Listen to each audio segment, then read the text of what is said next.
after 9/11. I think about it now, the propaganda to make me afraid of Muslims. I can't even imagine being a Muslim growing up after 9/11 in America, because I know how I felt about them. I was young, I was 11 years old, but that beating every day in our heads that every Muslim was a terrorist was the idea that you got. Setelah peristiwa 9/11, propaganda anti-muslim merajalela di Amerika. Dalam podcast ini, George Janko membahas bagaimana generasi mereka diprogram untuk membenci Muslim. At a young age, I realized that I myself as a Middle Eastern was racist too. I was like, oh, it's not us, it's them. And so I would point my finger out of fear and be like, no, they did it. But then I went to, what country did I just go to? Sorry. Canada? I went to Saudi Arabia, and I don't think I've ever been to a country that was more hospitable to me. The love that I got, the respect that I got, I literally sat back and I hung myself out to dry on a podcast. I go, wow, I was brainwashed. Yeah, same. And so first I want to say, just like to all Muslims growing up during that time in America, I am sorry on behalf of America I'm for sorry the way too. that you were treated. Amerika menggunakan kebohongan tentang senjata pemusnah massal untuk menginvasi Irak.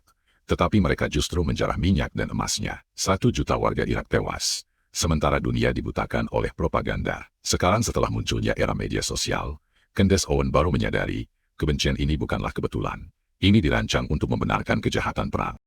It is so unacceptable. When I go back and I re-examine that propaganda, that brainwashing that took place in the classroom to make me scared of something, I didn't even know what a Muslim was. You know, he who controls the textbooks controls the entire country, in my view, right? It was because everything that we did responding to 9/11 should be assessed as whether or not they were crimes against humanity. We bombed 1 million Iraqi civilians. We killed 1 million Iraqi civilians. What were we doing in Iraq? There's weapons of mass destruction. And then they never found them. But in the process, they killed 1 million Iraqi civilians, right? And it made us think it's okay to just keep bombing Muslims. That was the purpose to me of that educational propaganda and brainwashing, is that we feel nothing for Muslims if they die. And that's so wrong. As a Christian, it bothers me.